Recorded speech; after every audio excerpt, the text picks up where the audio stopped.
또 매입 과정이 되게 궁금합니다. 궁금하죠? 너무 궁금해요. 너무 궁금해요. 그 스토리텔링만으로도 되게 재밌을 것 같은 생각이 드는데 한번 발단부터 한번 가볼까요? 네. 기승전결로 해야 돼요? 완전 이렇게 잘 살리시네요. 네, 맞습니다. 너무 너무 재밌습니다. 그 발단이라고 하면 사실 아까 말씀드린 게 다예요. 그러니까 이제 원룸 하기 전에 아파트 갭 투자만으로는 뭔가 이게 좀 힘듦이 있구나. 그래서 나는 조금 빠르게 자산을 형성하고 싶은데 뭐 좀 다른 방법이 없을까 찾다가 유튜브 알고리즘 통해 가지고 이제 원룸 주택 건물 신축하는 걸 보게 된 거예요. 그래서 이제 얼마가 필요하고 어느 정도의 시간이 필요하고 어느 정도의 지식이 필요한지 이렇게 좀 보다가 이제 오프라인 강의를 듣게 됐죠. 그렇게 해서 신축을 하려고 하다가 이제 금리가 너무 그 시기 경기가 너무 침체되고 하니까 신축해서는 좀 되게 어렵더라고요. 그래서 지금 아마 원룸 건물이 준공된 그런 사장님들의 물건을 보면 속사정이 많이 힘드실 겁니다. 고충이 클 겁니다. 지금 화려한 만큼. 그렇죠. 속이 이렇게 문드러지는 분들이 지금쯤 준공 나면 아마 한 1년 전쯤에 최소 1년 전에 땅 계약을 하셨다는 건데 그러면 그때는 아직 땅값이 떨어지기 전이었기 때문에 기대하는 바가 또 그렇죠. 그때는 그래서 그때 얼마에 사서 전세 얼마에 맞추고 얼마에 낮추면 될 줄 알았는데 낮출 수 있는 가격은 빠지고 비싸게 샀고 그리고 또 공사비는 절대 안 떨어지거든요. 공사비 더 올랐잖아요. 그렇죠. 인플레이션 오히려 더 드려야 되는 상황인데 지금 아마 평당 한 900 정도 하는 것 같아요. 그거 다 맞춰서 계약도 해놨을 그러니까요. 대금 돌려가지고 이제 전세로 다 이렇게 메울 생각을 하셨을 텐데요. 그래서 신축은 좀 신축은 안 되겠다. 그래서 이제 또 다른 수강생들 사례 보니까 경매로 받으시는 거죠. 구축을. 구축인데 그분은 되게 한 4년밖에 안 된 걸 잘 사셨고 근데 저도 이제 이거구나 싶어서 경매 사이트 뒤지고 그때부터 경매 공부하고 신축 공부했을 때 그 지식과 경매 공부 조금을 녹여가지고 합쳐가지고 이제 이렇게 경매로 원룸 건물 취득하게 되었습니다. 서울 비싸지 않아요? 그래서 대금 싼 거를 샀죠. 싼 거 입지를 보고 땅이 작은 거. 싸다는 게 그 자체가 싸다는 것도 있지만 이제 본인이 생각했을 때보다 싼 거 내재 가치보다 싼다 이런 뜻도 있을 수 있잖아요. 어떤 의미에서 싸다는 거. 또 이제 선생님께서 말씀하시는 건물이라 그러면 되게 그렇죠. 그러니까요. 그러진 않고 제가 이제 아파트를 팔고 돈을 다 합치고 해서 이제 그냥 입지 좋은데 내가 할 수 있는 최고의 좋은 입지 있는 물건을 찾아서 했습니다.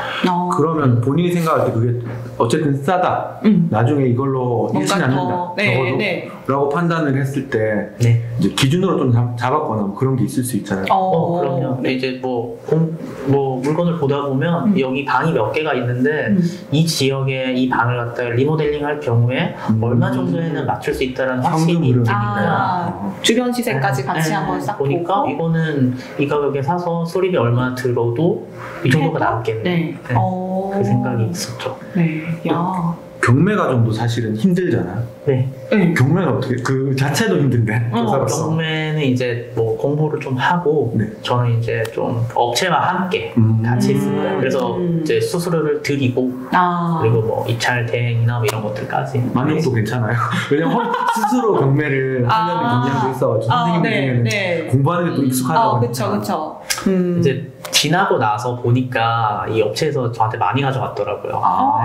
근데 뭐 어쨌든 저도 이제 뭐 그때 잘 몰랐으니까 그리고 그러한 뭐 지식을 갖다가 어떻게 보면 돈을 주고 사는 거잖아요. 그렇죠. 그쪽 업체의 그 노하우와 지식을 돈 주고 사는 거기 때문에 뭐 결론적으로는 뭐 나쁘지 않았지만 이제 돌아간다면 다른 업체와 좀 더 알아보는 게 필요했을지. 그런 정도 경험이 쌓여야지. 그렇죠. 이걸 해봐야. 근데 원룸, 그러니까 이게 한 칸이 아니고 이렇게 건물이라고 생각을 하면 와 싶다가도 저는 이렇게 환상이 막 있거든요.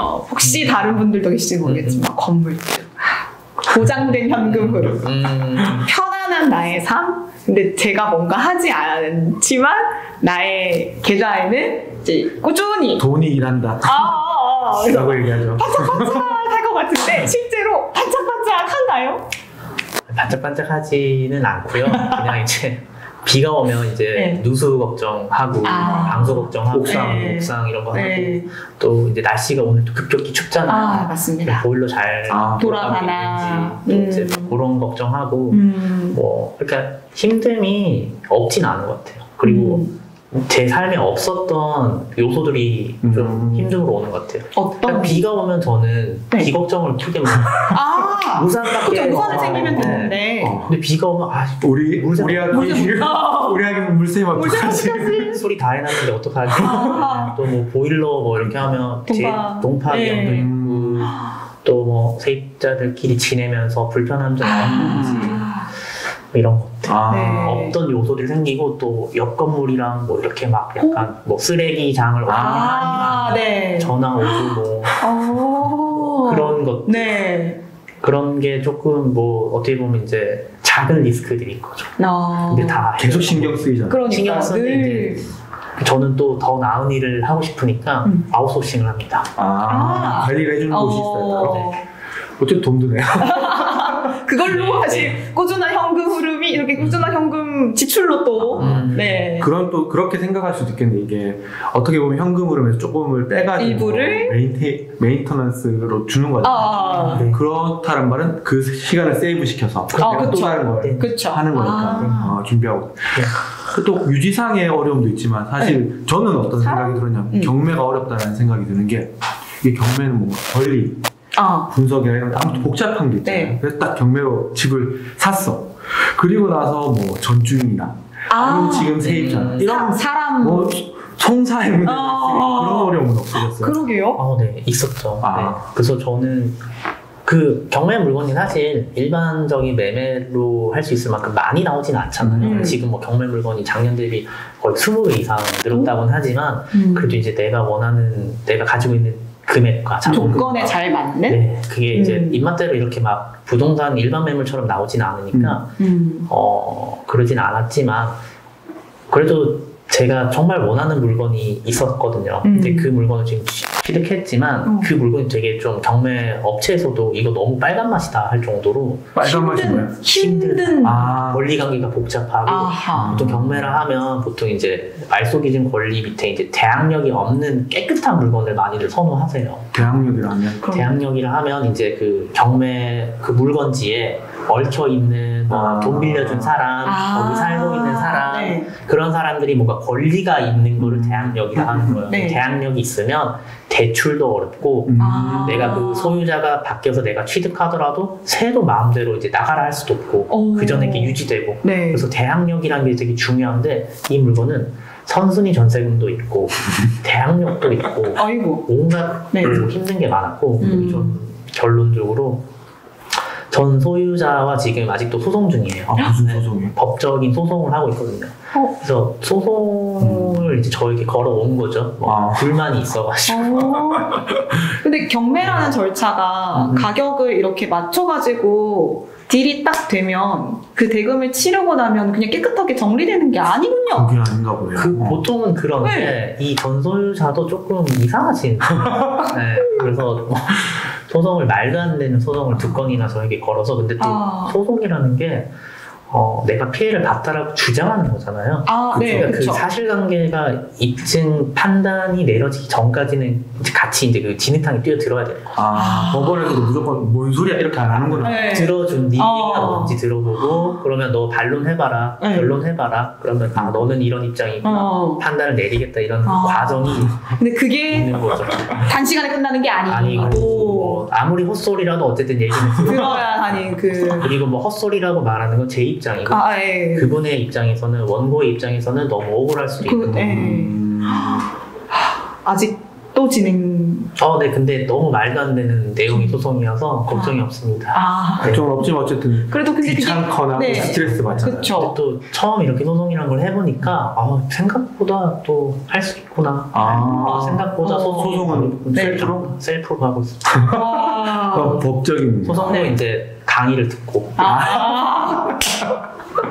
강의를 듣고 다양한 다양한 경험이 또 많으신 분들이 책 보고 주변에 이제 좀 인맥 조금 활용하고 네. 누가 그렇게 말씀하시더라고요. 부동산 재테크에 꽂힌 규제와 법에 대한 공부 라는 말도 하시는데 너무 복잡한 게 많잖아요. 그쵸. 부동산 또 인간의 욕망이 첨예하게 이렇게 챙챙챙 하는 것이니까 네. 거기에 이제 뛰어드셨네요. 그 생각이 들었어요. 사실 교사들의 이렇게 집단은 되게 이렇게 온실 안에 화초 같은 느낌이잖아요. 제대로 그 규제 안에 계신 분들이죠. 다들 또 네. 바른 생활, 그거랑 또 다른 세상이잖아요. 현실은. 네. 거기에서 쟁투하고 계시는. 네. 겪어보니까 좋은 경험인 것 같아요. 그래서 뭐 이러한 뭐 문제들 이런 거 힘듦 같은 게 문제 해결력. 되게 중요하고 너무 신기한 게 시간이 지나서 이걸 돌아보면 제가 너무 한 단계씩 성장하는 느낌이죠. 문제를 해결하면서. 그래서 이제 뭔가 또 그런 또 좋은 경험이다 생각하고 있습니다. 원래 별로 감정에 안 치는. 저 F입니다, F. 아, 그래요? 진짜요? 스트레스 엄청 많이 받잖아요. 스트레스 막 계속 생각나고. 네. 생각 많이 나죠. 잠도 안 오고. 근데 이제 보통 그런 분들 중에서 스트레스가 극한으로 받는 분들 보면 그 생각에서 벗어나는 게 좀 힘든데 맞아. 계속 그런 감정이 드니까 근데 이거를 이런 과정들을 겪고 나서 내가 성장한다라고 승화시키는 게 마음가짐이긴 하지만 그 자체가 되게 힘들잖아요. 원래도 됐어요? 우리도 대본에 없었는데. 원래 이런가요? 아니. 누적하면서 약간 이게 깨달음으로 스팅 오는 건지 보통은 그 말씀하신 것처럼 저도 F라서 그게 막 잘 때도 막 생각이 나기도 하고 그걸 전환시키는 게 되게 힘들어요. 그래서 선생님은 어떻게 하시는지 궁금하네요.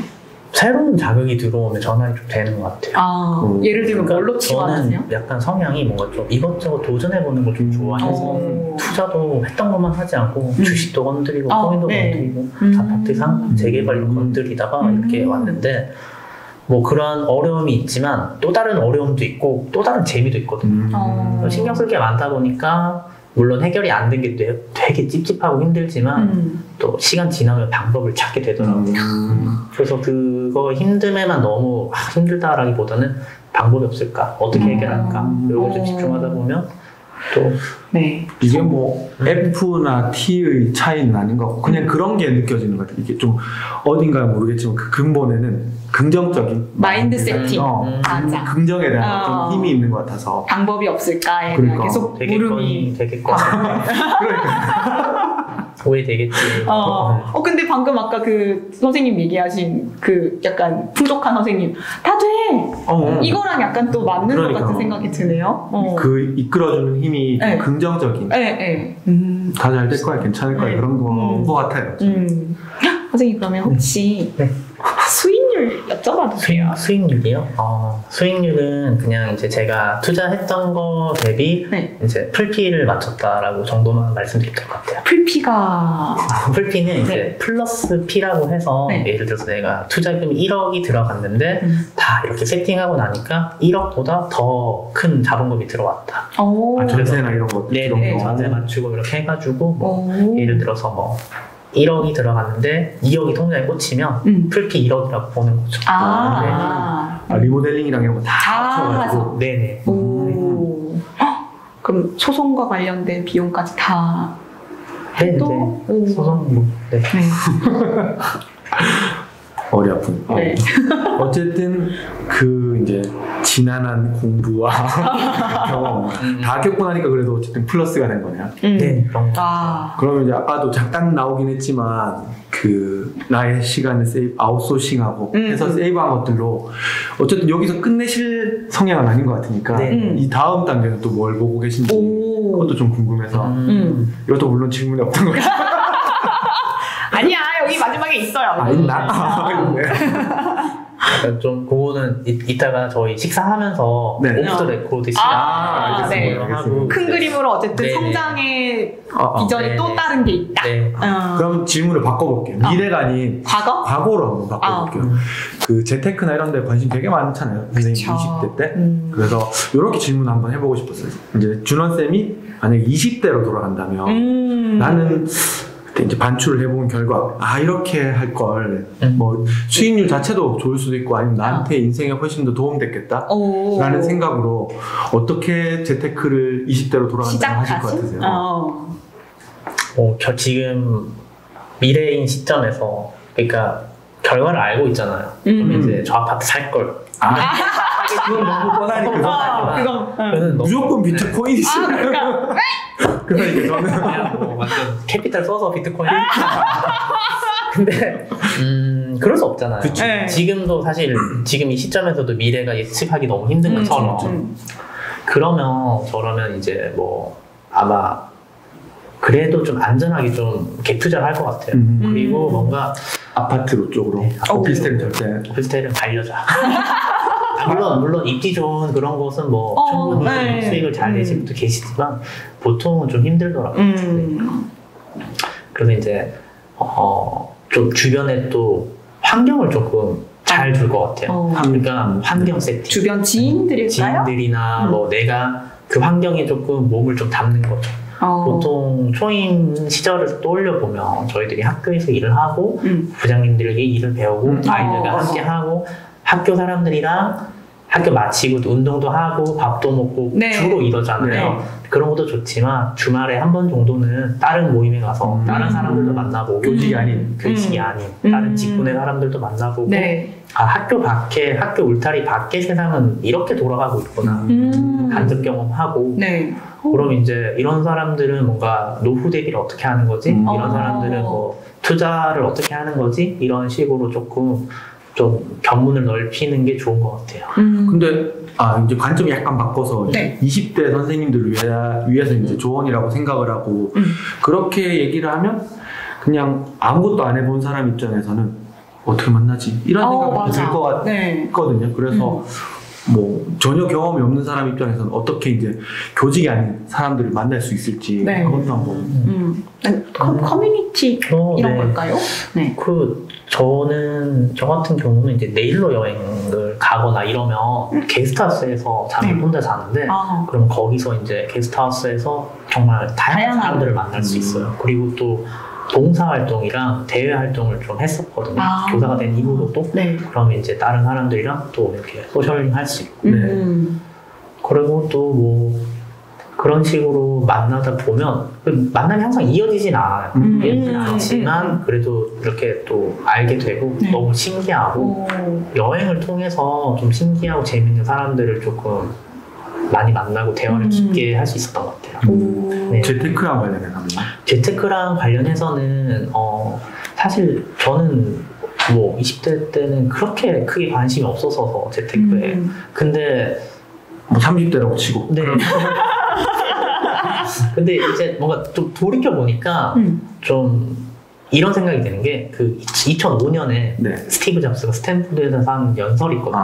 그래서 이제 점들을 잇는다는 의미의 커넥팅 더츠가 있는데 내가 살아온 하나하나의 경험들이 어떻게 보면 그 당시에는 좀 뭔가 의미가 없다고 생각하는 게 점에 불과한데 시간이 지나서 이 점들을 연결해서 선이 되니까 이게 또 내가 원하고자 하는 목표에 도움이 되더라고요. 저는 재테크가 제 지금의 목표이고 하고 싶은 방향이라서 뭔가 내가 20대 때 보냈던 그 점들과 그 경험들이 모이니까 좋은 방향으로 이끌지 않았나라는 생각이 들고 그래서 뭔가 재테크를 어떻게 해요라는 것보다는 뭔가 자기 자신을 좀 돌아보고 좀 스펙트럼을 좀 넓히면 다양한 경험들을 너무 뭐 어딘가에 국한시키거나 너무 또 이렇게 또 그렇게만 하면 사실 할 수 있는 게 많지 않거든요. 종잣돈이 적을 때는 그러다 보니까 뭔가 너무 거기 막 그런 거에 너무 매몰되지 않고 그 시기에 할 수 있는 멋진 경험들 재밌는 의미 있는 것들 많이 하면 충분히 나중에 뭐를 하든 도움이 될 거라 생각합니다.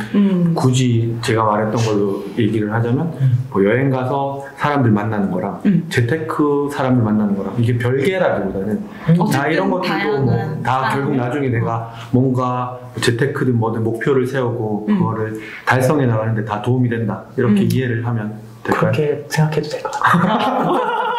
그리고 이제 모임 같은 거는 아무래도 좀 그냥 뭐 경제 독서 모임 이런 것도 도움이 많이 되고 구할 수 있는 게 너무 많거든요. 사실 조금만 검색해도 많을 거예요. 그리고 이제 뭐 오프라인 강의를 듣다 보면 스터디를 구성해 줍니다. 그럼 거기는 이제 정말 내가 돈과 시간을 내고 온 사람들이니까 더 집중해서 하겠네. 가볍게 하지 않아요. 사람들. 그래도 기본보다는. 그쵸. 그래서 이제 그런 사람들이랑 함께 오프라인 스터디를 하면 그런 것도 좀 좋은 이렇게 환경 세팅이 되는 것 같아요. 네. 뭔가 그 20대 때 나에게 할 수 있는 이야기들이나 아니면 다른 지금 현재의 임용이 곧 되실 예정이시거나 되신 분들이거나 저경력 선생님들이라면 이 이야기 참고해 보셔도 너무 도움이 많이 될 것 같다는 생각이 드네요. 네. 혹시 더 나눌 이야기가 있으신가요? 질문? 그러면 아까 이제 재테크 관련된 거 말고 교사로서 혹시 사실 경제적 자유를 얻어서 그만두실 생각 있으세요? 왜냐면 그런 질문 되게 많이 들을 것 같아서. 일찍 정리를 하고 싶다라는 생각이 있으실 수. 뭔가 더 의미 있고 재밌는 일을 찾고 있습니다. 그래서 일단 우선은 대학원 공부를 생각하고 있고요. 교직이 아닌? 혹은 교직으로서? 네, 그 전공을 살려서 전공을 살려서 할 계획이 있고 근데 쉽게 그만둘 것 같지는 않아요. 그러니까 휴직을 통해서 그쵸. 교직의 만족도가 높다? 그렇지 않다. 여러 의미로 좋은 것 같아요. 이를테면 이제 방학 같은 거. 방학의 메리트는 정말 어느 직업과도 비교할 수 없고. 그러니까 이제 뭔가 학기 중에 너무 바쁘잖아요. 보통 직장인들은 1년이 학기잖아요. 따지자면. 근데 방학이 됨으로써 뭔가 돌아볼 수 있고 뭔가를 할 수 있는 엄청난 시간이 주어지잖아요. 그때를 활용해서 막연히 그냥 쉬기보다는 좀 재밌는 거 많이 하면 너무 좋은 것 같아요. 네. 좋습니다. 네. 네, 이렇게 권준호 선생님 모시고 인터뷰 진행해 봤는데요. 오늘 인터뷰 소감 나누면서 마무리할까 합니다. 선생님 어떠셨어요? 네, 오늘 이렇게 또 좋은 기회를 만들어주신 선생님들에게 감사 인사를 드리고 너무 재밌었습니다. 그래서 뭔가 또 다음에 또 좋은 일이 있다면 또 열심히 참여하고 앞으로도 이제 목표를 향해 꾸준히 노력해보겠습니다. 감사합니다. 달국쌤 어떠셨어요? 저는 오늘 말씀은 이제 소재 자체는 재테크였지만 그 안에서 되게 열심히 했기 때문에 뭔가 이렇게 자기만의 철학 생각을 쌓은 듯한 얼마 전에 영화 그대들은 어떻게 살 것인가를 봤거든요. 그것처럼 준원쌤의 어떤 뭔가 탑 같은 게 보이는 것 같은 느낌이 들었어요. 그런 내공이나 이런 것들. 그래서 좋았습니다. 네. 저도 사실 마지막 질문에 대한 좀 울림이 있어서 그래서 이거에 대한 자기 자신에 대한 질문을 빨리 시작할수록 더 좋은 것 같아요. 그래서 저희가 무슨 직업적으로는 현재 같이 교직에 몸을 담고 있지만 그냥 그걸 벗어나서 자기 자신에 대한 통찰과 어떤 고민을 많이 하는 게 어느 방면으로든지 도움이 많이 될 것 같다는 생각이 들었습니다. 네, 이렇게 권준호 선생님 모시고 오늘 인터뷰 진행해 보았는데요. 다음에도 더 재능 많은 똑똑한 멋진 선생님 모시고 인터뷰 계속 이어나가겠습니다. 감사합니다. 네, 감사합니다.